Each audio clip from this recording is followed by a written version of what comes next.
Good morning, everyone. Welcome to What's Happening.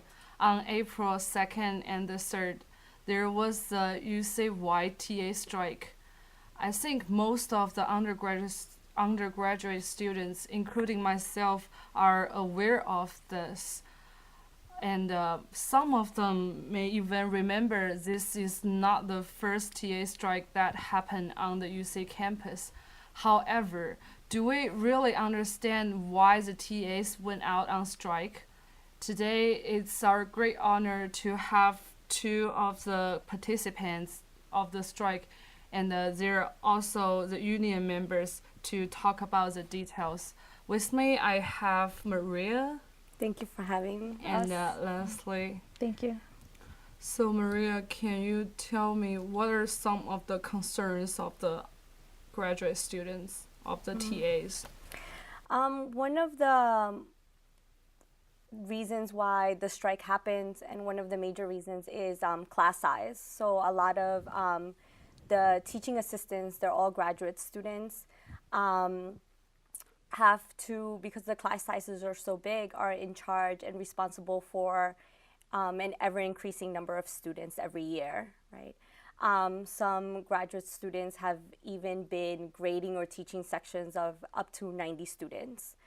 One of the most important concerns for us right now is also the status of undocumented graduate students and the kind of the intimidation that happens with giving undocumented students jobs or not. I think most of the undergraduate students are aware of the strike on campus happened like a week before last week. And I wonder what happened after the 2-day strike. Yeah, so the strike, part of the strike tactic was to get undergraduates, faculty, and staff involved. A lot of the strike participants are organizing autonomously. So one of the strategies that took place was going inside lecture halls to inform students, and then inside the library, along with walking around Library Walk and flyering. One of the most disheartening things that happened was that 20 students were arrested at the UC Santa Cruz campus, and some of them were undergraduate students. So now we're still dealing with what it means to police, legal strikes and to police students from, organizing their rights. So I think we're still, strategizing around those things. You want to get the undergraduate student to involve and support. So how do you think the conditions of the TA would influence the education of undergraduate students? I think it's really important to know how the university and the way that undergrads are made to learn in classrooms is changing because of neoliberalizing the UC system. So what happens for undergrads is that you'll come into sections or to lectures where there are no more seats, right? So you're filling the lecture halls, you're sitting on the stairs, and then you go into sections where you're supposed to get one-on-one interaction with the TAs, which are us, right? So the undergrads are getting not the quality education for the rising amount of fees that you have to pay. So you're paying more for less quality. So that needs to change. And I think that's the most powerful thing that undergraduates need to understand, is that you are paying for no education because we can't give it to you, right? Because of how it's structured. You're paying more for your tuition, right? You should not be standing. You should be able to have a TA or an instructor know your name, right? You should be able to have facilities where you can study, right? And if it's not going to our contract, where is it really going? There are a lot of medias are covering this story now, and I wonder which side of the strike, which side of the TA actions, you want the media to focus the most.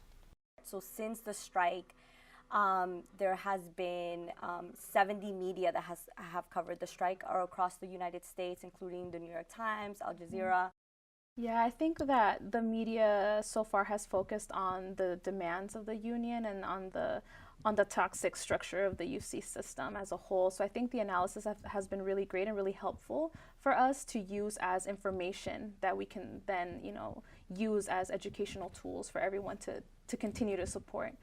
Is there a website or something, social networking, that we can get further information about this?